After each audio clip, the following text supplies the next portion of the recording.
선거가 사전투표 생각하면 사실 일주일밖에 안 남은 셈인데 지금 이준석 개혁신당 이준석 후보가 굉장히 뜨거운 이슈로 지금 떠오르고 있습니다. 어제 오후에 긴급 기자회견을 갖고 이번 대선에서 이준석 그리고 개혁신당의 이름으로 반드시 승리할 것이다. 투표 용지에는 기호 4번 개혁신당 이준석의 이름이 선명히 보일 것이다. 이게 이제 25일에 투표용지가 인쇄가 되다 보니까 단일화 할 거면 그 전에 해야 된다. 뭐 이런 얘기가 나오다 보니까 이 얘기가 나온 것 같은데 야합의 길이 아니라 정면 돌파하겠다고 선언을 했습니다. 어떻게 보십니까? 그러니까 지금 이제 이번 선거에 남은 변수들 중에 최대의 변수가 이 이준석 김문수 간의 단일화 아니냐. 뭐 실제 그렇게 보입니다. 근데 이제 이준석 후보는 상대적으로 좀 뒤처져 있는 추격하는 후보이기 때문에 이런 단일화 프레임 같은 게 딱 그 제기가 되면 이준석 후보에게 다른 질문은 안 들어오고 전부 이 질문만 들어옵니다. 바꿔서 얘기하면 이준석 후보의 이 캠페인이 다른 건 들리지가 않는 거예요. 본인 메시지도 전달이 안 되고. 그러니까 한마디로 이제 시달린다는 표현을 할 정도로 어딜 가든지 이 얘기만이 화제가 되는데 그걸 좀 그 선제적으로 차단하겠다 이런 의도가 있었던 것 같아요. 그리고 어제 기자회견 전에 국민의힘에서 뭐 당권 거래 시도가 있었다. 이게 이제 개혁신당 대변인이 그런 일종의 폭로성 얘기를 했지 않습니까? 그로 인해서 이게 이제 국민의힘의 당권 다툼에 이준석 후보가 중간에 끼어가지고 마치 이재희의 지렛대처럼 언급되는 것도 이게 공당의 대선 후보인데 대단히 사실은 좀 불쾌하기도 했을 거니와 이렇게 이제 선거 막판에 프레임이 잡히면은 자칫 이제 사표 심리에 휘발려 가지고 설사완주를 해도 막판에 힘이 굉장히 빠질 것 같다 이런 걱정을 했을 것 같아요. 그래서 강하게 선을 긋는 이제 기자회견을 한 것 같은데 그런데도 이 얘기가 사그라들지 않고 계속 나오고 있습니다. 그만큼 어떻게 보면 이제 이준석 후보가 존재감을 발휘하고 있다 이렇게 볼 수도 있을 것 같고요. 특히 이제 지난 TV 토론 효과가 나타나면서 지지율이 많이 올랐어요. 그러니까 국민의힘에서도 결국 여기 사활을 걸고 이준석 후보의 단일화를 추진하겠다 이런 입장인 듯한데 근데 뾰족한 대책이 없습니다. 사실 그 선거에 여러 가지 정략적 혹은 공학적 혹은 정치적 계산이 작용하는데 이준석 후보 입장에서 보면 이번 대선이 이준석 후보에게 중요하지만 전부는 아니잖아요.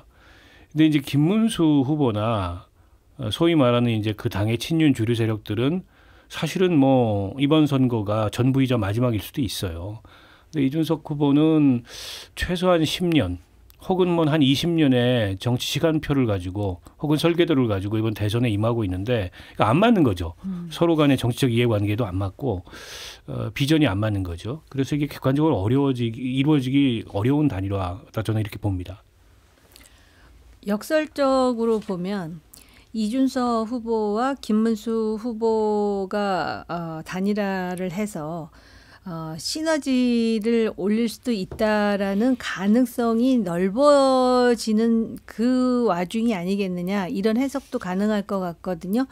둘이 단일화를 해도 대세에 큰 변화가 없다라는 그런 생각들을 했다면 이렇게 단일화가 선거 막판에 큰 이슈화하지 않았을 거라고 생각을 하고요. 이준석 후보로서는 오히려 나쁠 것이 없다라고 보이는 것이 대체로 대선에서 이제 공약도 제시하고 그러지만은 실제로 공약보다 지금 다른 쟁점이 상당히 중요한 화두화되어 버린 상황에서 이준석으로서는 몸값이 보수 진영에서 올라가는 추세다라는 해석도 가능할 것 같습니다. 그리고 이제 그 친윤계의 어떤 그 뭐라 그럴까 조급함 그리고 어떻게 보면은 이번 선거를 계기로 존재 자체가 상당히 그 위기로 치달을 수 있다라는 그러한 이유 때문인지 별로 듣고 싶지 않은 불쾌한 얘기 예를 든다면은 뭐 당권을 제시했다라든지 그런 얘기까지 나오고 또 이준석 캠프에서 그 얘기를 지금 폭로한 상황 아닙니까? 그런 거 자체가 사실은 친윤계의 위상이 지금 어느 정도인가를 또 보여주는 측면이고 이번 일을 계기로 해서 사실은 보수의 50대, 60대 고령층에서는 이준석 정치인에 대해서 굉장히 그동안 비판적이었었는데 하나 분명히 각인시킨 것은 이준석은 연대가 가능한 보수 정치인이다라는 부분을 또 각인해주는 측면도 있는 것 같습니다. 근데 사실 이제 이 후보가 단일화 없다, 뭐 완주하겠다 이런 의지를 드러내는 배경에는 최근에 지지율 상승에 대한 자신감이 보이는 것 같아요. 어제 후보도 직접 언급을 했는데 엠브레인 퍼블릭, 케이스텔 리서치, 코리아 리서치, 한국 리서치가 지난 19일에서 21일 전화 면접 방식으로 실시한 전국 지표조사에서 이재명 후보가 46, 김문수 후보 32, 이준석 후보가 10%가 나왔어요. 처음으로 이제 공신력 있는, 좀 전통 있는 그런 조사에서 10%가 나왔고, 오늘 갤럽 조사에서도 20일에서 22일 전화 면접 방식으로 조사한 결과에서도 이재명 45, 김문수 36, 이준석 10으로 나타났거든요. 이번 조사 관련한 자세한 사항은 중앙선거 여론조사 심의위원회 홈페이지 참조하시면 되고요. 이렇게 상승세가 보이는 게 좀 하나의 배경이 될 수 있는 걸로 보세요? 어떻게 그렇죠. 보세요? 이제 10%라는 거는 굉장히 상징적인 숫자이면서 또 실질적인 숫자이기도 합니다. 10% 득표를 넘으면 아무리 당세가 약하다 하더라도 무시할 수 없는 정치인이 됩니다. 그러니까 개혁신당이 지금 의원이 3석밖에 안 되지만 만약 이준석 후보가 완주해서 2자릿수 지지율을 기록한다. 그러면은 이제 이준석이라는 정치인은 대한민국 정치의 상수가 되는 거죠. 그 순간에. 그런데다가 10%를 넘은 선거 비용을 절반을 보전받아요. 지금 개혁신당은 작은 정당이어서 재정적으로도 지금 선거 치르는데 여러 가지 그 어려움들이 있을 것 같거든요. 근데 그 절반을 보전받는 것도 어쨌든 실질적으로는 굉장히 큰 하나의 이제 판단 기준이 될 수 있죠. 그러니까 지난 그 대선 1차 TV 토론 이후에 상승세가 뚜렷한 건 맞는 것 같아요. 단 하나 이제 이준석 후보나 개혁신당 측에서 유의해야 될 거는 이 상승세가 굳히기형 상승세냐. 다시 말해서 지지 강도가 확고해서 빠지지 않을 거냐. 아니면 흐름상 상승세를 보이는 건 맞는데 또 이게 선거 막판에 가면은 사표 심리라는 게 늘 작용을 하거든요. 그리고 양당 후보가 아닌 그 제3 후보는 늘 그 사표 심리하고 싸울 수밖에 없어요. 그런데다가 단일화가 이제 안 되면 국민의힘에서는 아마도 이준석 지금 이재명 된다 이런 캠페인을 벌릴 겁니다. 공포를 자극하는 거죠. 보수 유권자들의. 이제 그래도 빠지지 않는 이제 이준석 후보의 공고한 지지층이 있겠지만 흔들리는 지지층도 있을 거예요.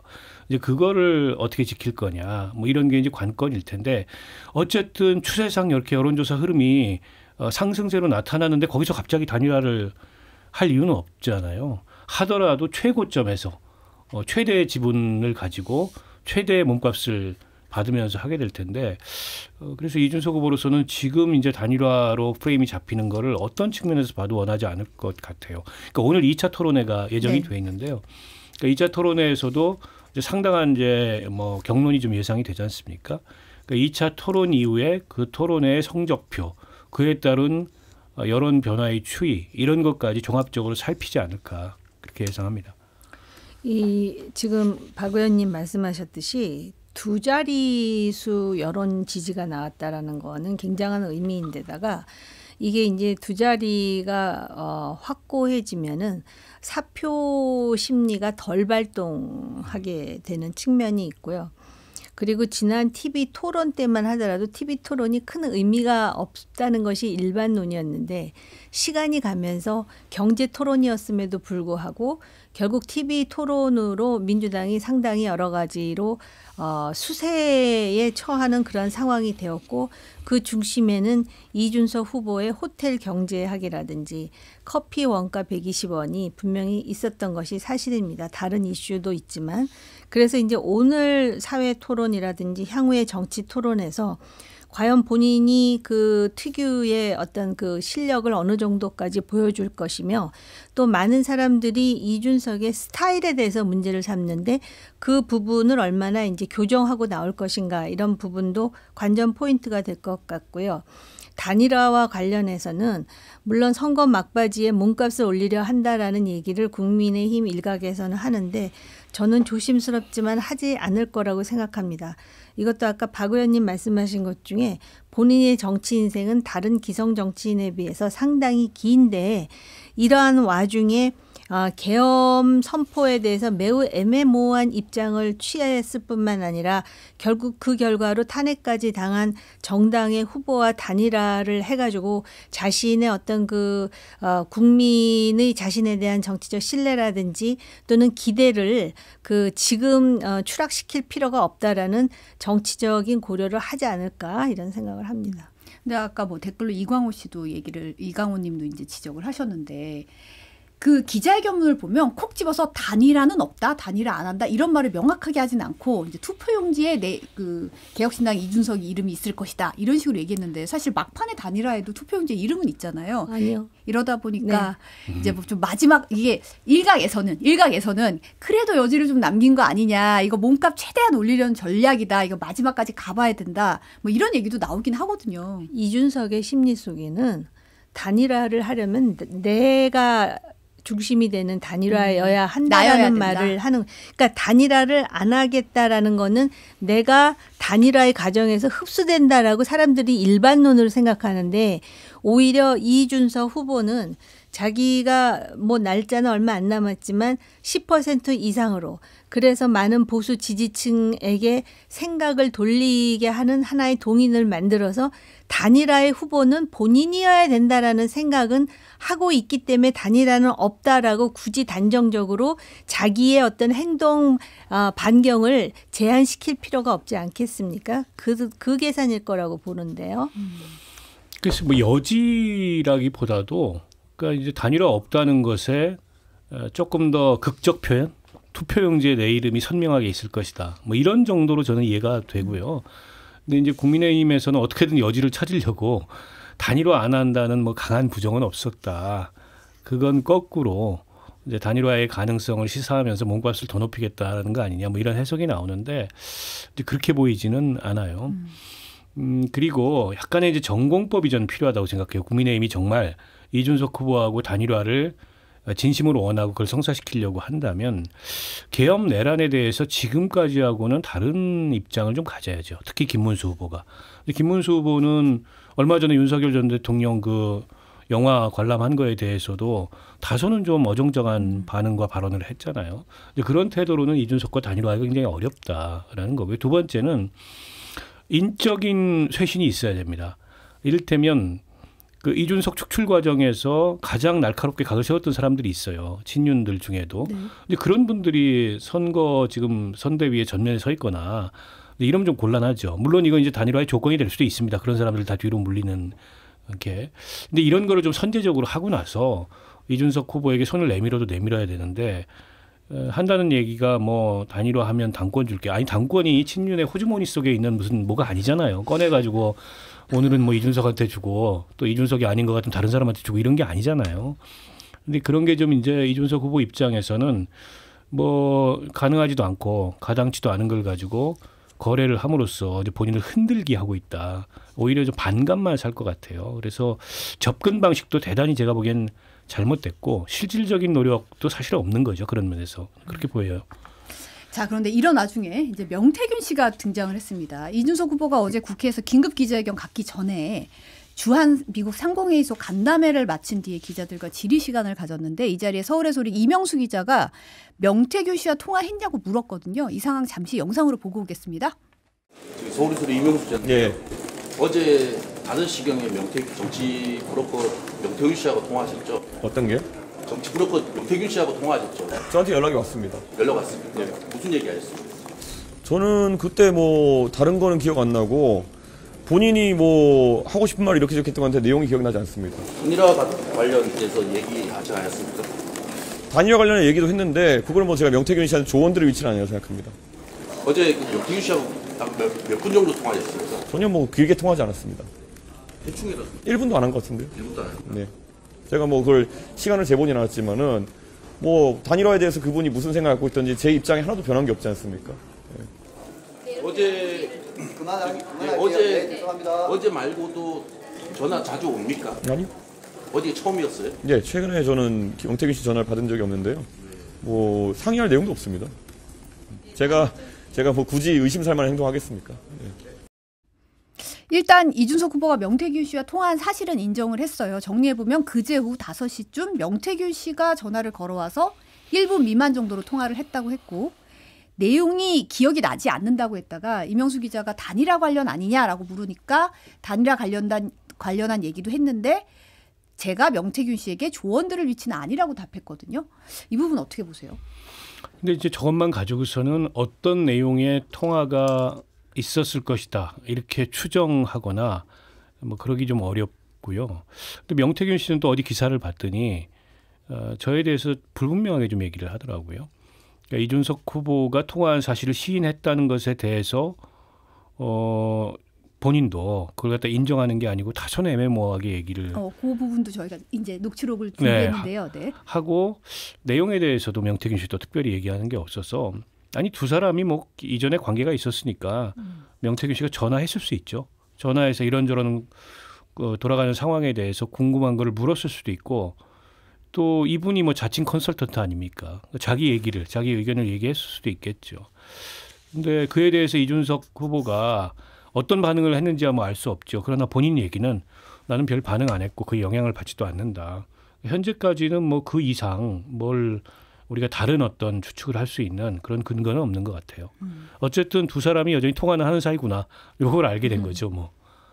아니 명태균이라는 인물이 지금 정치권에 영향을 행사할 그런 위치에 있는 인물도 아니거니와 그 전제가 있지 않습니까? 예를 든다면 윤석열 전 대통령이 현재도 대통령으로 건재하고 김건희 씨가 영부인으로서 영향력을 행사하는 그런 환경 속에서의 명태균이라면 모르겠는데 또 그런 환경 속에서도 얼마만큼 친소관계가 유지되느냐를 가지고선 사실 그동안에 여러 가지 논란이 있어서 민망했던 부분이었는데 지금 명태균이라는 사람이 이준석 후보에게 통화를 1분 정도 했다 그래서 이게 과연 우리가 이거를 지금 언급해야 될 정도로 의미가 있는 통화였을까 생각이 들고요.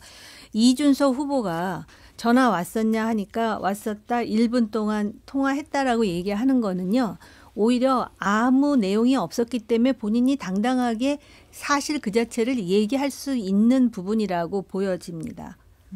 근데 사실은 이제 그 전날 통화를 한 건데 내용을 전혀 기억하지 못한다고 처음에 얘기했다가 단일화 얘기하니까 그 얘기를 했었거든요. 아까 언급하신 이제 이명수 기자와 명태균 씨 통화 녹취록도 어제 서울의 소리와 저널리스트가 공개를 했는데 일부 내용 잠시 듣고 오시죠. 방금 전에 이준석 만났거든. 그래가지고 형하고 통화하냐 하니까 통화한대. 어제 통화했대. 형하고 통화했대. 준석이가? 예. 네. 내하고 뭐 통화를 했다고? 노 코멘트를 안 가더라 나는. 그러니까 아니 여기 이준석이가 통화했대. 전화 와서 통화했대 형하고.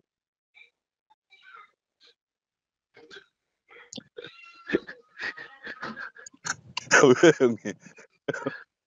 나 미워하지 마라. 내가 하는 일이다 형님. 그래 알았어. 하여튼 이준석이가 내한테 전화했다더나. 형이 전화했다 누구만. 아 내가 전화했대? 그렇구나. 지는 전화 안 했대? 전화 안 했다는데? 전화 안 했다는데? 아 지가 전화 안 했대? 이야 그렇구나. 그래 알았어. 하여튼 내가 어제 전화했나? 형이 어제 전화했잖아. 내가 확인해 볼게. 이 통화에 앞서서 사실 명태균 씨와 이명수 기자 간의 통화가 한 번 더 있었는데 그 통화 녹취록을 보면 명 씨가 이준석 후보와 연락하냐고 질문을 했어요. 이 기자가. 그러니까 노 코멘트라고 답을 합니다. 그러니까 안 하면 안 했다, 했으면 했다 이게 아니라 노 코멘트가 답을 하고 나서 이준석 후보가 통화했다고 시인을 했는데요? 라고 물어보니까 반응이 상당히 애매모호해요. 내가 걸었대? 자기가 걸었대? 이걸 계속 물어보거든요. 이렇게 이걸 보면 사실은 이 시인한 이후에 몇 분 한 10분, 15분 뒤에 통화를 한 거라 공식적으로 이게 상황이 확인이 안 되니까 이게 떠보는 건지 진짠지 이게 좀 긴가민가해서 사실 답변이 애매모호한 것 같기도 하고 지금 뭐 설명으로는 이 통화 내용이라든지 이런 걸 알고는 있는데 뭐 아직까지는 공개를 안 하는 상황이다라고 이제 이명수 기자 측은 그렇게 주장을 하고 있거든요. 뭐 말씀하셨듯이 이 상황에서 둘이 연락하는 사이라는 게 밝혀진 게 의미라면 의미일 텐데 어떻게 보세요? 그 명태균 씨는 그 이준석 후보와의 관계에 대해서 혹은 이준석 후보에 대해서는 그동안에 별다르게 그 뭐랄까요? 불리한 이준석 후보 입장에서 보기에 불리한 그런 얘기를 안 했습니다. 그러니까 오세훈 시장이라든지 비교를 하자면 또 홍준표 전 시장이라든지 이런 분들에 대해서는 일종의 저격성 발언도 많이 했잖아요.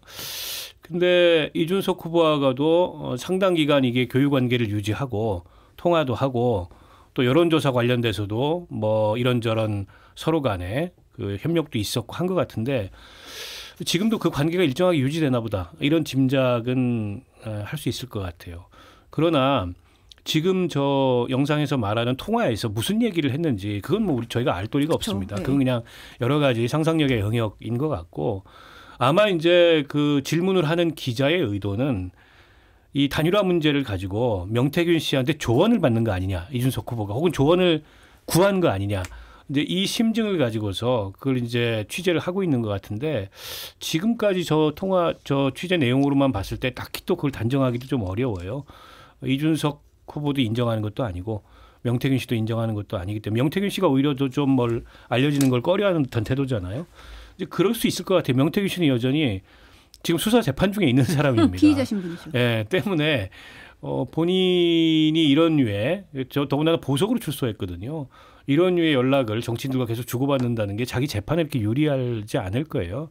그래서 더더욱 좀 제가 보기에는 좀 꺼려하는 것 같은데, 근데 이제 이런 게 이렇게 언론을 통해서 알려지는 것 자체가 그다지 조심성이 있는 건 아니죠. 그러니까 명태균 씨가 여전히 한편으로는 자신의 영향력을 좀 과시하고 싶은 생각도 있는 것 같다. 그런 느낌도 드네요. 서울의 소리의 이 기자는 사실은 그동안에 김건희 씨와의 통화라든지 여러 가지로 그 세상을 놀라게 하는데 역할을 했던 사람 중에 한 사람이고요.